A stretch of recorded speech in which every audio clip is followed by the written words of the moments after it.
Hi friends, ఈ వీడియోలో India versus Australia. India ఒక కన్విన్సింగ్ విక్టరీ సాధించి సెమీఫైనల్కి అడుగుపెట్టింది. మరి మ్యాచ్ అసలు ఏం జరిగింది ఏంటి అన్నది మన వీడియోలో తెలుసుకుందాం. Welcome to my channel triples from India. ముందుగా మిచెల్ మార్ష్ టాస్ గెలిచి ఫీల్డింగ్ ఎంచుకున్నాడు. It's a better option.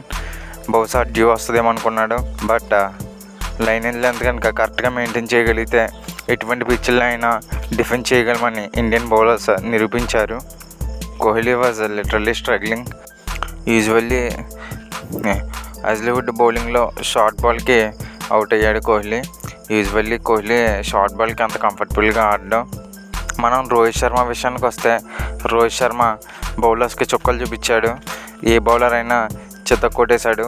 ఒక ఎజిల్వుడ్ తప్పించి మిగిలిన అందరు బౌలర్స్ని అటాక్ చేశాడు. బ్యాటింగ్ పిచ్ల్లో ఇండియా ఎటువంటి అటాకింగ్ చేస్తుందో తను చూపించాడు. ఆస్టన్ అగర్కి రీప్లేస్మెంట్గా వచ్చిన స్టార్క్ అయితే వికెట్లు తీశాడు, కానీ చాలా ఎక్స్పెన్సివ్గా అయ్యాడు. రోహిత్ శర్మ స్టార్క్ వేసిన 2 ఓవర్లో 29 రన్లు కొట్టి స్టార్కి చుక్కలు చూపించాడు. తర్వాత కమెంట్స్ ఓవర్లో తన యొక్క 206 కంప్లీట్ చేసి చరిత్రలో 206 కొట్టిన మొదటి ప్లేయర్గా T20స్లో పేరు నమోదు చేశాడు. ఆస్ట్రేలియా బౌలర్స్ అందరూ ఎక్స్పెన్సివ్ అయ్యారు. ఒక ఎజిల్వుడ్ తప్పించి మిగిలిన వాళ్ళందరినీ అటాక్ చేశాడు. మధ్యలో వచ్చిన సూర్యకుమార్ యాదవ్ కూడా అడమ్ జంపా బౌలింగ్లో sweep shot and cut shot ఇంకా అనేక రకాలుగా షాట్స్ ఆడి తన స్టైల్ ఏంటో చూపించాడు. కోహ్లీ తర్వాత వచ్చిన పంత్ కూడా ఒక అద్భుతమైన మినీ క్యామియో ఆడాడు. అడమ్ జంపా బౌలింగ్లో straight down the ground feet use చేసి ఒక అద్భుతమైన 6 సాధించాడు. అంతేకాకుండా స్టోనీస్ బౌలింగ్లో కొట్టే ప్రయత్నం చేశాడు. ఆన్ టు ద ప్యాచ్ తర్వాత వచ్చిన డూబే మాత్రం ఎటువంటి ప్రభావం చూపలేకపోయాడు. కేవలం 20 బాల్స్లో 27 రన్స్ కొట్టి దాని క్యాపబిలిటీ తగ్గ పర్ఫార్మెన్స్ అయితే మనం చూడలేదు. స్పిన్ అటాకింగ్ అయితే సరిగ్గా చేయలేకపోయాడు డూబే. తర్వాత వచ్చిన Jadeja and Hardik Pandya mini cameos ఆడి ఇండియాని 200 మార్క్ క్రాస్ చేసేలా చేశారు. తర్వాత బ్యాటింగ్ దిగిన ఆస్ట్రేలియా ఏమాత్రం ఫామ్లో లేని మిచెల్ మార్ష్ విరుచుకుపడ్డాడు. అండ్ వార్నర్ అయితే ఎటువంటి ఇంపాక్ట్ చూపించలేకపోయాడు. హర్షదీప్ బౌలింగ్లో స్లిప్ సూర్యకుమార్ యాదవ్కి క్యాచ్ ఇచ్చి వెనుదిరిగాడు. హెడ్ మాత్రం చుక్కలు చూపించాడు. ఇన్ఫ్యాక్ట్ ఇండియాకి అగెనెస్ట్గా హెడ్కి అద్భుతమైన రికార్డు ఉంది. ఓడిఐ వరల్డ్ కప్ ఫైనల్లో హెడ్ ఏం చేశాడో అందరికీ తెలిసిందే. అండ్ టెస్ట్ ఛాంపియన్షిప్లో కూడా కప్పు కొట్టకుండా ఆపింది హెడ్. ఇంపాక్ట్ చూపించాడు. తనదైన స్టైల్లో అటాక్ చేసి హర్షదీప్ సింగ్ అండ్ పాండ్యాని అయితే చితక్కొట్టేశాడు. తను వేసిన లెంత్ బాల్స్ అండ్ ఆ స్లాట్ బాల్స్ బౌన్సర్స్ని అద్భుతమైన 6ర్లు తరలించి తన అద్భుతమైన ఇన్నింగ్స్ ఆడాడు. అండ్ మ్యాక్స్వెల్ జడేజాని అటాక్ చేసే ప్రయత్నం చేశాడు. మ్యాక్స్వెల్ జడేజాని మాత్రం ఒక ఆట ఆడుకున్నాడు. మ్యాక్స్వెల్కి అగెనెస్ట్గా జడేజాకి అద్భుతమైన రికార్డు ఉండడంతో రోహిత్ శర్మ టాక్టిక్ ప్లే చేశాడు. బట్ మ్యాక్స్వెల్ మాత్రం అద్భుతంగా ఆడి తిప్పికొట్టాడు. అండ్ మిగిలిన వాళ్ళు చూసుకుంటే ఎటువంటి ప్రభావం చూపించలేదు. ఇండియా మాత్రం ఫీల్డింగ్లో అద్భుతమైన ప్రదర్శన చూపించింది. మిచెల్ మార్ష్ క్యాచ్ ఒక టర్నింగ్ పాయింట్గా చెప్పుకోవచ్చు. ఇండియా ఫీల్డింగ్ మాత్రం అద్భుతంగా ఉంది. ముఖ్యంగా అక్షర్ పటేల్ ఆ 1 handed catch and Kuldeep Yadav diving forward అద్భుతమైన క్యాచ్లు తీసుకుని ఇండియాని గెలిపించారు.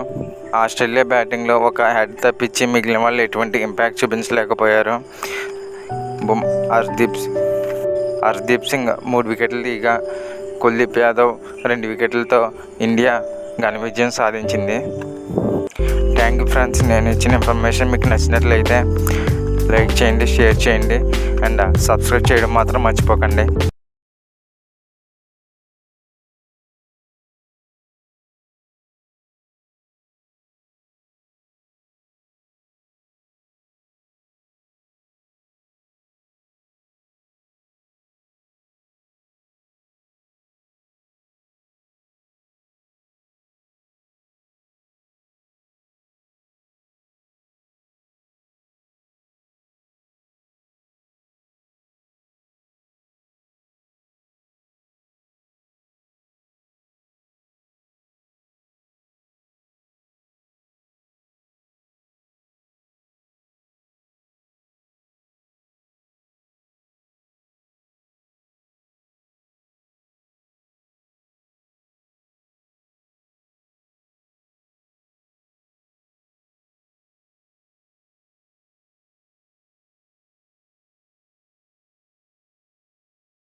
ఇలా